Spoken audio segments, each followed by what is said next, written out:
Doc Willie Ong binatikos si Manay Christopher Min sa pagtakbo nito bilang isang senador despite ng kanyang sakit na pinagdadaanan. But before that, if you haven't subscribed yet to my YouTube channel, please don't forget to like, share, and subscribe at hit mo na rin ang notification bell for more showbiz updates. Naging emosyonal nga ang asawa or may bahay ni Doc Willie Ong na si Doc Liza matapos nga po niya na i-represent ang kanya pong husband na nagdaramdam or meron pong sakit na cancer or sarcoma cancer. Despite his ongoing battle with cancer, Dr. Willie Ong formalized his 2025 Senate bid on Thursday after his wife Doc Liza Ong filed his Certificate of Candidacy or COC before the Commission of Election or COMELEC. Doc Liza turned emotional as she thanked everyone who wished for Ong's recovery. Dr. Ong revealed his cancer diagnosis in September after his doctor found a huge mass in his abdomen. The doctor blogger who ran for vice presidency in 2022 is in Singapore now for medical treatment. So dahil po dito po sa isang balitang ito po ay nakarating kay Manay Christopher Min at siya po ay nagbigay ng kanyang mga komento patungkol dito. Panoorin natin.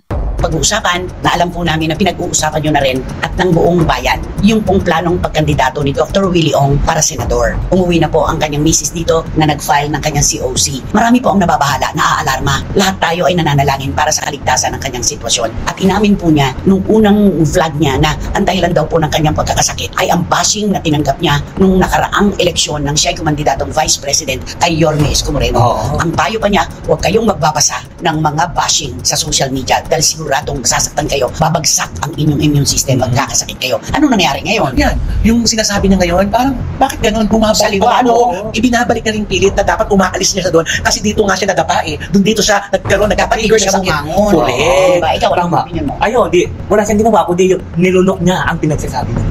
Binawi niya. At saka sinabi niya, di ba, ang politics daw dito sa Pilipinas, ang mga politiko ay corrupt, di ba?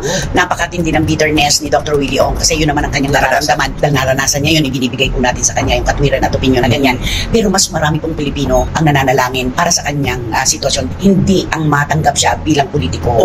Di ba? Maganda ang hangarin niya. Sobrang ganda. Pero sa kalusugan niya, mas maganda siguro magpalakas muna siya. Total, meron pa namang susunod na eleksyon. At saka stress, yan ang nagdiin na ang stress po ay hindi mabuti sa ating katawan. Dito pa nag-uugat ang lahat ng sakit. Bakit lalapit pa siya ngayon sa stress? Ano daw po ba ang hinihingi nitong si Dr. Willie Ong? Sympathy votes? Kasi siguro iniisip, naaawa. Ayun na. Ibigyan, parang ganun. Pero kahit pa, hindi na dapat. Ba't kaya pumayag ang pamilya niya? I'm sure siguro, parang siguro hindi na pumayag. Pinagbigyan na lang talaga. Pinagbigyan dahil ang gusto niya. Kasi parang si Dr. Willie Ong, alam mo naman, napaka-strong din yan. Di ba? Nagbibigay payo nga yan. Talagang straight to the point. At ganito, ang dapat gawin dyan. Doon pa lamang sa mga naibigay niyang tulong sa ating mga kababayan na nagte-text, nagpapadala ng email. Sobra-sobra na po ang kanyang napatunayan sa kabutihan ng kanyang puso. Hindi na po niya kailangan pang tumakbo sa ganitong kalagayan niya ngayon para lamang maipakita niya kung gaano kaganda at busilak ang kanyang puso para sa ating mga kababayan. Yun ay kinalulungkot niya. Correct. Actually, talagang gusto niya talaga mangyari.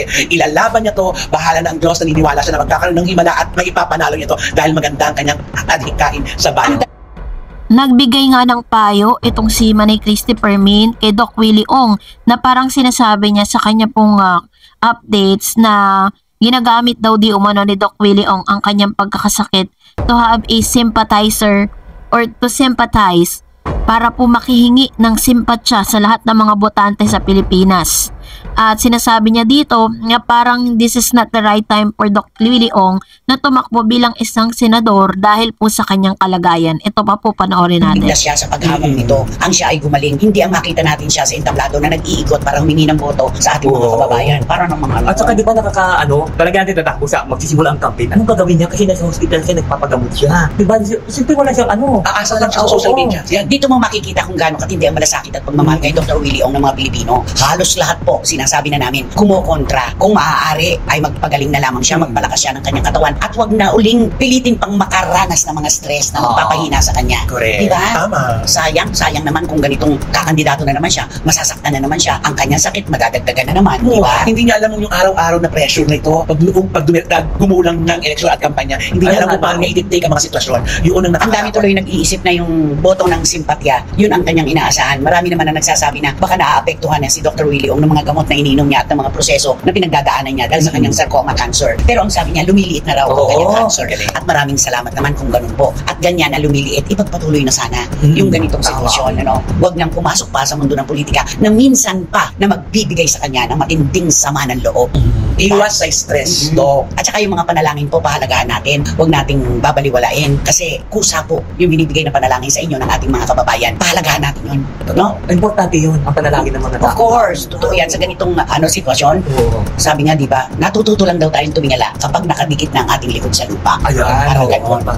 Panalangin patuloy po ang aming panalangin para sa inyong pagsigla, pagkawala na ng cancer na pinoproblema ninyo. Huwag na po kayong tumakbo, Dr. Willie Ong. Parang awa nyo na po, hindi sa amin, sa inyong sarili. Yun. I'm sure magbibigay siya ng reaksyon na hindi kagandahan dito sa sinabi natin. Maintindihan po namin kayo. Dahil yung adhikain nyo po, yung layunin nyo ay napakaganda. Pero sana po, una nyong mahalin ang inyong sarili bago po kayo makapagbahagi ng pagmamahal sa bayan. Yun lang yun. Ay, naku, nakakalungkot. Manay Christopher Min empathize and he emphasized dun po sa kanyang statement na parang hindi daw di umano capable or able itong si Doc Willie Ong na tumakbo bilang isang senador dahil po sa kanyang pinagdadaanan. Ito po'y malayo sa sinabi ni Lolita Go or Lilito Go na meron po siyang Facebook page. Sabi niya, I'd much rather have a senator with weakened body but a healthy soul, that one who may be physically fit but is sick in mind and spirit. A few days with someone like Doc Willie Ong are far more valuable than enduring 6 long years under traditional politician who bring nothing but hell and misery. At dahil po dito ito'y nakarating po kay Doc Willie Ong, agad naman po niya itong nirepost at saka siya nagpasalamat. Ito po'y malayong malayo doon po sa mga statement na inilabas ni Manay Christopher Min, and according to her, inaasahan niya po na sasagot si Doc Willie Ong sa lahat ng kanyang mga sinabi. Pero base naman po sa statement ni Manay Christopher Min ay tila baga wala naman siyang masamang intensyon or hindi porkit hindi siya aprobado sa pagtakbo nga ni Doc Willie Ong bilang isang senador ay sinasabi niya na parang hindi siya karapat-dapat. Ang pinaka main reason or pinaka main na rason na nire-raise up nitong si Manay Christopher Min sa pagtakbo nga ni Doc Willie Ong is yung kanyang health condition. Kasi matapos pong sabihin ni Doc Willie Ong sa publiko na isa sa mga pinaka-biggest reason na nag-trigger kung bakit po na lumabas yung kanyang sarcoma cancer dahil po sa mga masasakit na salita na kanyang narinig while siya po ay tumakbo bilang Vice President sa kanyang running mate na si the dating Mayor Isko Moreno. So, na kay Doc Willie Ong na lang to kung paano niya po iti-take yung mga statement ni Doc nitong si Manay Christopher Min. And kayo po, ano po ang inyong saloobin patungkol dito? Comment down below. And that's it for today. For more videos and updates, please don't forget to like and subscribe. And please don't forget to follow my Facebook page, Dar Eds TV. God bless everyone!